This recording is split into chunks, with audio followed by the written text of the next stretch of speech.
Hi guys, this is Rashida Clark. Thank you for taking a second to come in and watch my video. This one is going to be a little bit longer, so I'm just trying to warn you now because I am going to talk a little bit more in detail about gentrification.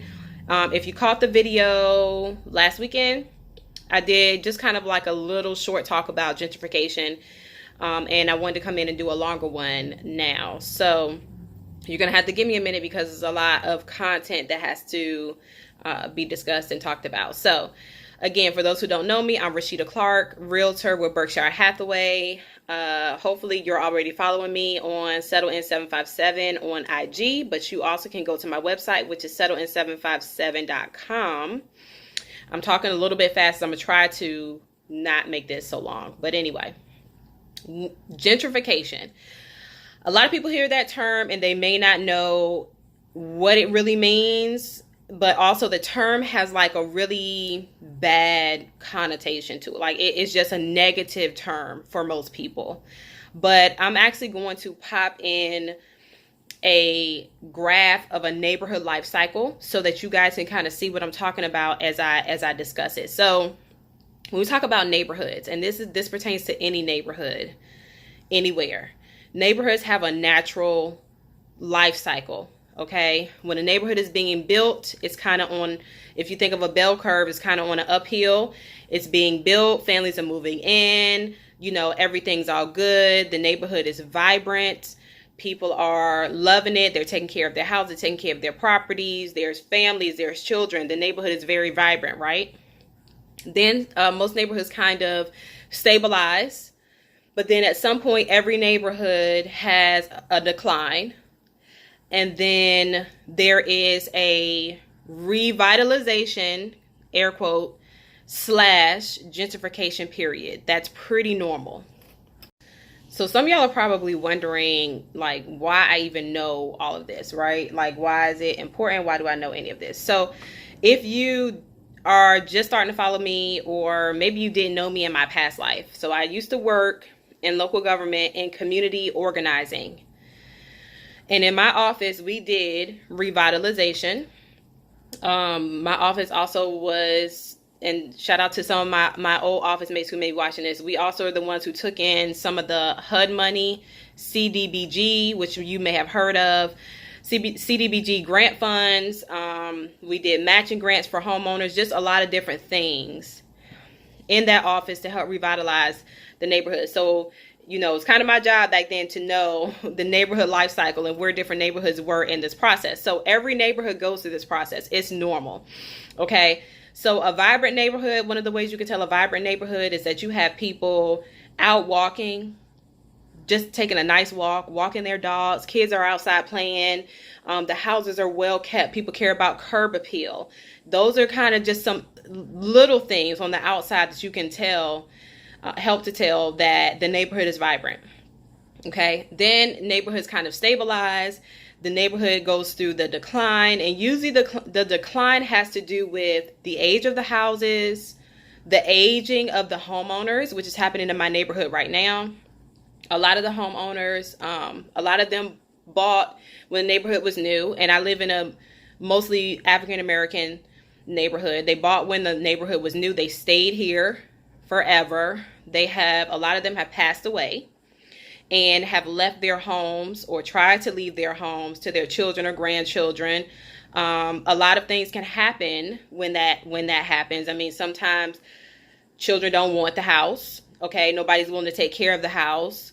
Sometimes kids, the children or their kids get the home and then for other reasons lose the home. So then you may have foreclosure. So lots of different things can happen in that time period where the decline comes in. Okay, it's not always necessarily something crazy, but depending on the neighborhood, you may have a neighborhood that's kind of been in a decline for a very long period of time. Sometimes that decline may come from disinvestment, meaning the companies, the city, even whatever, has taken their money or their business out of that neighborhood. So think about it like, for any of my local people, or if you're in Hampton, think about if Langley Air Force Base closed, or if the shipyard closed. Or if, grocery stores and different things in your neighborhood that's vital to the health of your neighborhood, if those started to close, it's going to impact the neighborhood and the community around it. So there are lots of reasons that neighborhoods go into a decline. I also did not mention the economy. Obviously, if there's an economic downturn, foreclosures, short sales, different things like that can obviously impact the neighborhood. But every neighborhood goes through a point of revitalization, which is usually the nice term, and gentrification, which is usually the negative one that people don't like to use. Because in a lot of people's minds, and I understand why, but in a lot of people's minds, when we hear gentrification, that means you're getting ready to move the minorities out and move the Caucasians back in. So there are several neighborhoods around us, for anybody Hampton Roads, particularly in my peninsula people, that are going through a process of gentrification. A lot of times people don't even recognize that this is happening until it's too late. In other words, until the rents are too high. Then you're like, hold up. When did this happen? Like, when did the rent get to be $1,500 for a 1-bedroom? That's when people usually realize it. But the process actually takes 10, 15, 20 years. Okay? For anybody that's from the peninsula, think about downtown Newport News. Okay? And how long downtown Newport News as a community has been suffering and has been struggling. Okay, think about that. And now consider the fact that Dickerson Court is gone. Dickerson Court, which was, for lack of a better term, the projects, is gone. Okay, Ridley Circle is getting ready to be, I think they're calling it redeveloped, because they just got a grant from HUD. Lots of different things are happening now, but those wheels were put into motion many years ago. So we're just starting to see it as civilians right now. So that is why, for minorities, we struggle so much with gentrifications, because we don't own. We don't own there. So we get moved out. The owners that are there, that we're probably renting houses from, they're going to keep raising their rent as they see things getting better. It's going to be more expensive for us to continue to live there and stay there. And it's not going to be to our benefit. But it can be. You can buy in those communities. As a matter of fact, I did a post yesterday on my Facebook page, and I think I shared it here. And if you haven't gone to my page, please do so.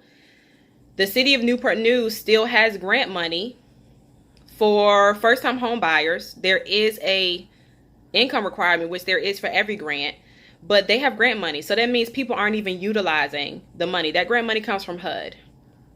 All right, let me give you a couple things, and I'm using downtown Newport News as an example because it's probably the most prevalent to people's minds who live here locally. So in downtown Newport News, if you go down there and you kind of know, they have, let's go way back. Let's talk about Peddler's Village. They tore down Peddler's Village. They redid the streets. They put street art, statues, different little things down that part of Jefferson.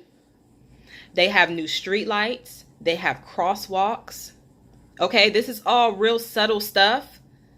But think about what downtown Newport News looked like before that. That's why I said it's a process, because all of this stuff takes funding. It takes tax dollars. It takes grant funds. So it can't happen overnight, guys. That's the thing. It's not instant gratification for this. This is something that is going to take some time before you see it. But if you're a person, if you're investing in your 401k, if you are doing any other type of investments, you know that compounded interest, time, all of that stuff is what you need. So the same thing with real estate in this situation particularly. It takes time. So you're going to buy there, hold it, whether you stay there for 5 years or you hold it for 5 years and you move on to something else, it doesn't matter. The point is you need to own it. You can't be renting there. You have to own it in order to take advantage of the revitalization that's happening. I'm going to try to switch and start using that word. In order to take care of the revitalization, you have to own there. So you need to be buying in those communities. So if you're listening and you're not from here, look around your area, around your city, and think about the areas where you've seen the city start to reinvest money. Where are they putting more money to do new roads? Where are they beautifying neighborhoods that before people didn't even want to go down into? That's where you're going to find the revitalization happening and the opportunity for some real profits in real estate.